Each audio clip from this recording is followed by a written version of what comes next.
Assalamualaikum warahmatullahi wabarakatuh. Halo, perkenalkan, nama saya Ainun Putri Mardia dari jurusan Pendidikan Guru Sekolah Dasar Fakultas Ilmu Pendidikan Universitas Negeri Makassar dari kelas BC93.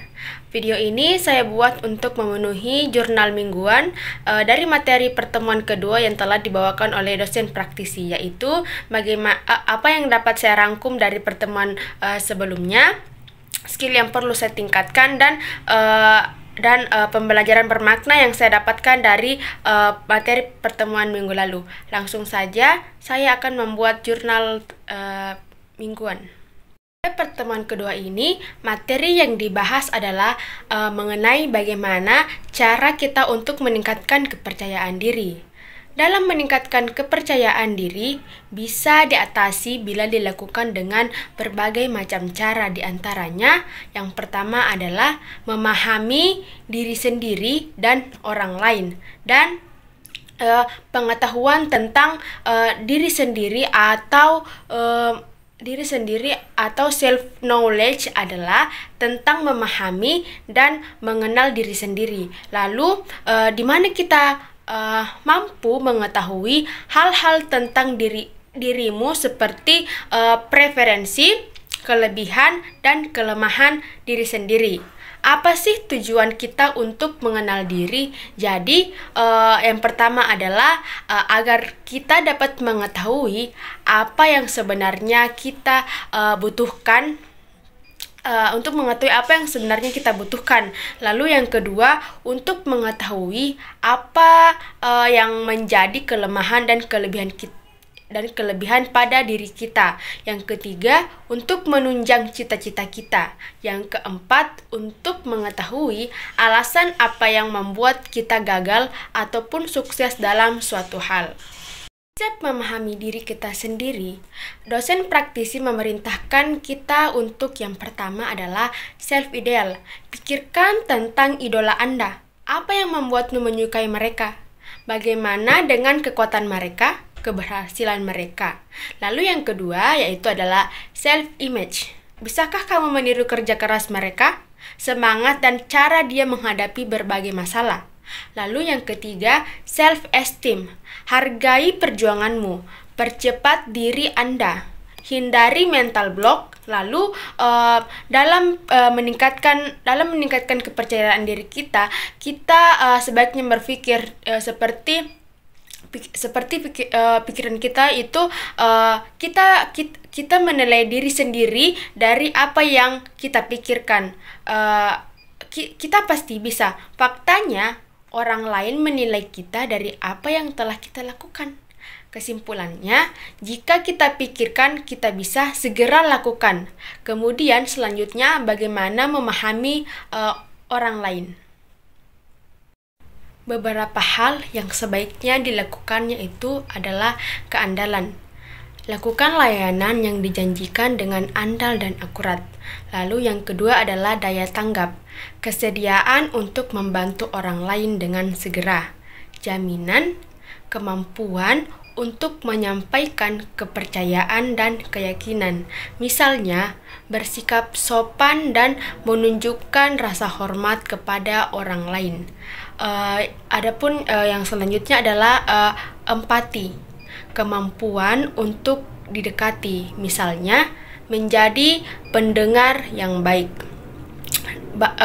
Benda berwujud, fasilitas fisik dan fasilitas barang, misalnya kebersihan. Agar komunikasi public speaking bisa menarik, kita baiknya memperhatikan dan menerapkan 3V, yaitu verbal, vokal, dan visual.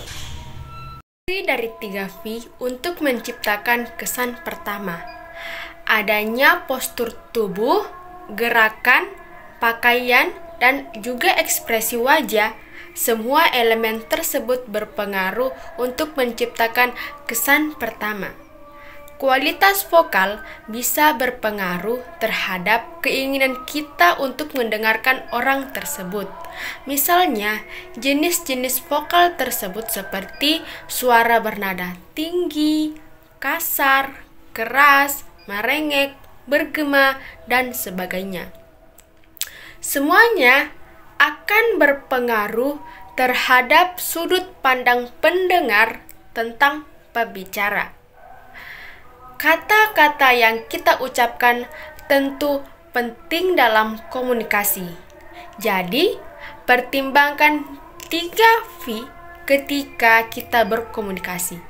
Untuk bobot presentasenya, tinggal disesuaikan dengan situasi dan kondisi. Jadi, saat kita menyampaikan sebuah pidato, presentasi, pernyataan di forum dan lainnya, diperlukan 3V supaya penyampaiannya lebih efektif. Pembelajaran bermakna yang saya dapatkan pada pertemuan kali ini yaitu saya bisa menambah pengetahuan saya untuk mengetahui bagaimana cara kita agar dapat meningkatkan kepercayaan diri. Saya bisa belajar bagaimana berbicara di depan publik dengan merasa tenang dan enjoy dan tidak terbebani. Saya juga merasa sangat enjoy selama proses pembelajaran berlangsung karena dosen praktisinya memberikan penjelasan yang sangat mudah untuk dimengerti. Refleksi diri saya terkait materi pada pertemuan kali ini yaitu saya masih belum bisa menerapkan dengan sempurna untuk berbicara di depan publik dengan menerapkan 3V, verbal, vokal, dan visual. Khususnya pada bagian visual, saya masih belum bisa berbicara dengan memperlihatkan gestur yang baik dalam berbicara. Cara saya untuk menutupi kekurangan saya tersebut yaitu dengan sering-sering berlatih di depan kaca untuk berbicara dengan menerapkan 3V tersebut, baik mencoba berbicara di depan cermin maupun di depan teman-teman saat berdiskusi di depan kelas.